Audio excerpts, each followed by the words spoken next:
Adolescente mata família por causa de namorada. Namorada virtual de adolescente que matou toda a família no Rio de Janeiro acompanhou o crime em tempo real.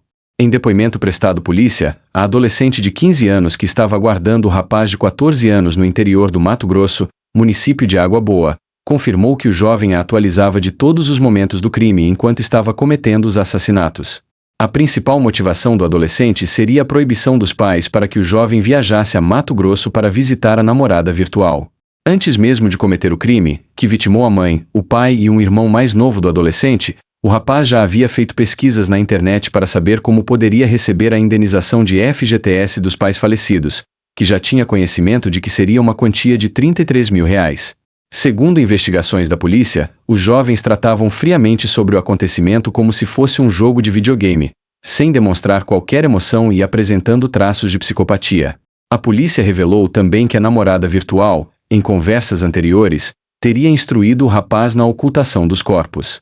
Os 3 corpos foram arrastados e jogados em uma cisterna da casa onde a família morava. A namorada virtual do rapaz, caso seja confirmada sua influência sobre os atos do rapaz, poderá também vir a responder como coautora dos crimes de triplo homicídio duplamente qualificado, ou seja, por motivos fúteis e ocultação de cadáveres. O absurdo, Darcio. O que os pais têm que fazer? Às vezes o seu filho aqui... O que aconteceu ali em tempo real, eles conversando. Olha, vocês têm noção do que a Bruna acabou de dizer sobre esse caso? A cada nova informação, isso nos choca ainda mais. Nós estamos falando de 2 adolescentes que, segundo eles, se relacionam há... quantos anos? 6 anos. Desde os 9 anos de idade. Será que os pais tinham ciência dessa relação? E o delegado Carlos Augusto Guimarães está aqui conosco e vai trazer novidades a respeito desse caso bárbaro. Delegado, boa tarde. Muito obrigada pela presença aqui ao vivo. O senhor acabou de dizer que ainda não tinha lidado com um caso como esse na vida profissional. É isso mesmo, delegado? Exatamente.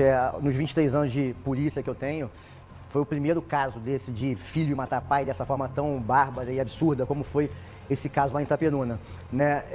Nós conversamos com esse adolescente na hora ali que foram descobertos os corpos, onde foram encontrados os corpos, e ele se mostrou ser uma pessoa muito fria, olhava olho no olho, sequer titubeava, tinha respostas prontas, ele falava com propriedade, ou seja, ele estava bem convicto daquilo que fez e em momento algum se arrependeu, mostrou algum tipo de remorso, muito pelo contrário. Muita frieza. Mas agora, o que o povo quer saber, e todos estão acompanhando, quais são as novidades? O senhor falou que até então teria contato com a Polícia Civil de Mato Grosso, mas temos novidades a respeito dessa adolescente que ele já se envolvia na internet há 6 anos. É isso, delegado? Exatamente. Agora pela manhã ele está sendo apresentado para o Ministério Público, Poder Judiciário, para verificar a situação da apreensão dele, para onde ele possa ser transferido, né? E nesse mesmo momento, as equipes da Delegacia de Itaperuna estão em contato direto com as equipes da Delegacia de Água Boa, no Mato Grosso, e já estão com a menina da delegacia, aguardando somente a mãe dela chegar para iniciar os depoimentos, para saber de que maneira ela conversou com esse rapaz por telefone, se ela teve algum tipo de participação, se ela induziu ou instigou ele a praticar o crime. De todos esses detalhes agora as equipes vão perguntar e mais à tarde a gente vai ficar sabendo exatamente qual seria a participação dela, se teve participação direta ou não, de forma virtual nesse crime. Quem é essa menina? Quantos anos ela tem?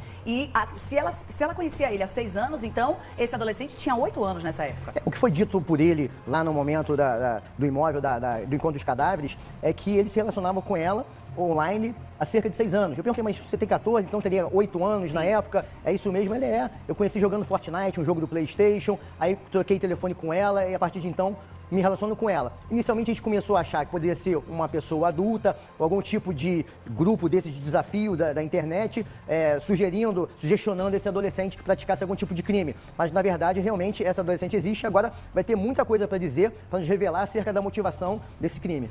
Além desse tipo de motivação, pelo fato dele não ter que viajar, né? Porque até então essa seria a explicação dele. Ele queria viajar para esse estado, né, para encontrar com essa adolescente, e os pais teriam proibido. É isso, delegado? Por conta disso, ele ficou irritado e teve esse ato? É uma motivação mais forte, segundo ele, entendeu? Mas temos outra motivação também, suposta motivação, que seria a pesquisa dele em redes sociais de como receber a quantia de FGTS de falecido. Ou seja, ele nos falou lá na casa que ele viu no telefone do pai que o pai teria uma quantia de cerca de R$ 33 mil para receber e ele estava verificando como receberia essa quantia. Então pode ser uma motivação por ganância sim, mas no primeiro momento a gente vai precisar ouvir primeiro essa adolescente para saber essas nuances todas acerca do relacionamento dela e do crime. Até porque ele falou que, tão logo assassinou os pais, antes de esconder os corpos, ele teria conversado com ela e que ela teria induzido ele a ocultar os corpos. Então, isso por si só, da parte dela, seria sim uma participação. Agora, a gente precisa saber se a participação foi só na ocultação desses cadáveres ou se a participação também foi na prática dos homicídios. Isso tudo precisa ficar esclarecido. Ele também estava com uma bolsa de viagem pronta para viajar, com roupas dele, objetos pessoais e os 2 telefones celulares dos pais, entendeu? Que ele pretenderia vender para ganhar um dinheiro naquilo ali. Precisamos saber de que forma ele conseguiria viajar para o Mato Grosso, até porque adolescente precisaria de uma autorização especial de viagem. Então, será que ele conseguiria obter isso? Estava tentando forjar algum documento para viajar? Isso tudo vai ser analisado agora à tarde nessas mídias que foram apreendidas, entendeu? Então todos esses detalhes acerca da motivação ainda estão sendo desencadeados. Ele nos contou também que pretendia ir para Mato Grosso, trabalhar no supermercado onde essa menina supostamente trabalharia, como empacotador. Então tudo isso vai ser esclarecido agora com o depoimento dessa menina, tem muito a dizer.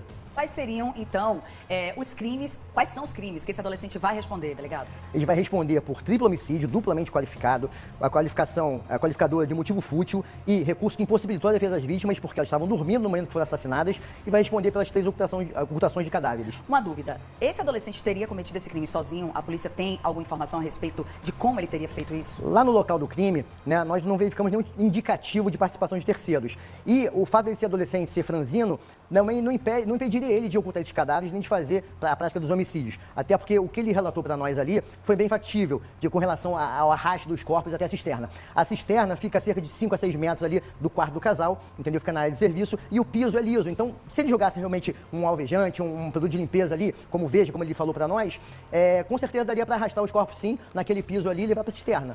Agora, perfeitamente factível. Nesse caso, ele utilizou uma arma. Que arma seria essa? Essa arma foi apreendida, é um revólver 38, que é do pai dele, e estaria debaixo do colchão.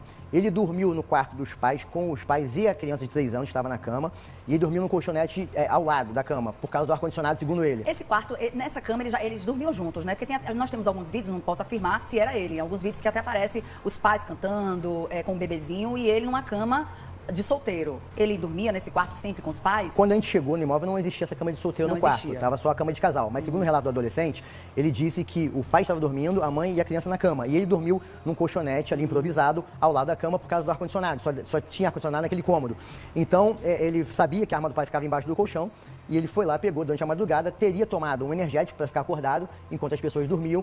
E primeiro atirou na cabeça do pai, depois na cabeça da mãe e depois no pescoço do irmãozinho de 3 anos. De acordo com a legislação minorista, o ECA, né, a internação tem um prazo máximo de 3 anos. Então, o fato de ele ter 14 anos, pode ser que ele ainda saia adolescente, entendeu? Com 17. Então, pela legislação, o que temos hoje aí é isso. Internação período máximo de 3 anos, mas quem vai definir o tempo, o período de reavaliação é a justiça.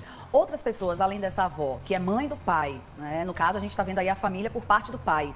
E por parte da mãe, por parte da mãe do adolescente? O senhor também ainda vai ouvir, ainda vai ter essas diligências? Com certeza vamos. Já ouvimos um tio que chegou de São Paulo, que é irmão da falecida mãe.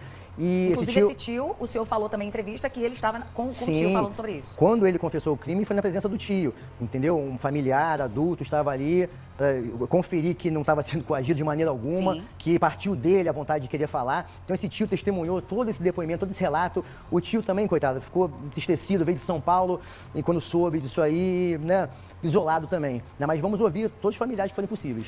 Agora, delegado, tem uma dúvida também a respeito dessa família que agora todo mundo está tendo conhecimento, não só pelas postagens, mas também pelo que o senhor vem relatando. Esse adolescente, além de ter confessado o crime, ele teria falado algo também sobre o convívio dele com o pai, com a mãe? Como seria isso? Se já teve algum relato de agressão ou de algum outro tipo de punição, já que dessa vez ele se revoltou porque não poderia viajar. Será que já aconteceu algo antes que teria também deixado esse adolescente revoltado? Pode ser que sim. Lá no momento a gente perguntou para ele e falou que a única motivação seria o fato da proibição de viajar para o Mato Grosso. Mas a conversa foi se aprofundando e tal. E ele acabou falando que realmente o pai ensinava ele a manusear, a atirar, que o pai forçava ele a fazer jiu-jitsu com os amigos, ele não gostava muito. Então, tem esses detalhes que a gente vai perquirir de maneira mais formal nos autos do processo para saber se realmente ele já guardava uma mágoa, um rancor desse pai, até mesmo da família, enfim, isso tudo precisa ser analisado também. Mas isso, nesse caso, foram relatos desse adolescente, como o senhor perguntou. Exatamente. Mas por parte do pai e por parte da mãe? Ele não falou nada com relação à mãe, não. Também perguntei a ele por que matou então a criança, que não tinha nada a ver com a história. Aí ele disse simplesmente que era para a criança não passar pelo sabor de ver os pais assassinados ali, enfim. triste. Até porque tem uma foto dele que ele compartilhou, a mãe compartilha com o menino, parecia que ele gostava da criança, que ele protegia esse bebê de apenas 3 anos, o irmão Toninho, né, como ele era conhecido.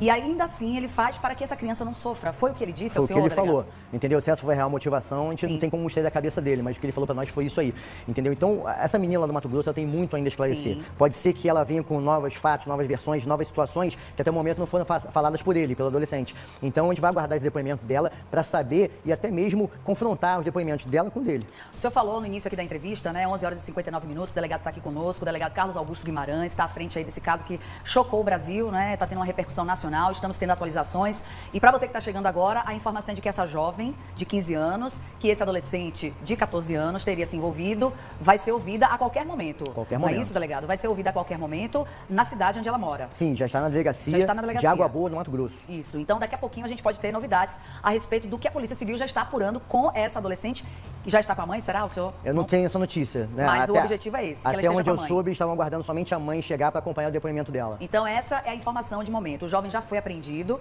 né? O delegado acabou de afirmar em relação aos crimes. E você, o que acha?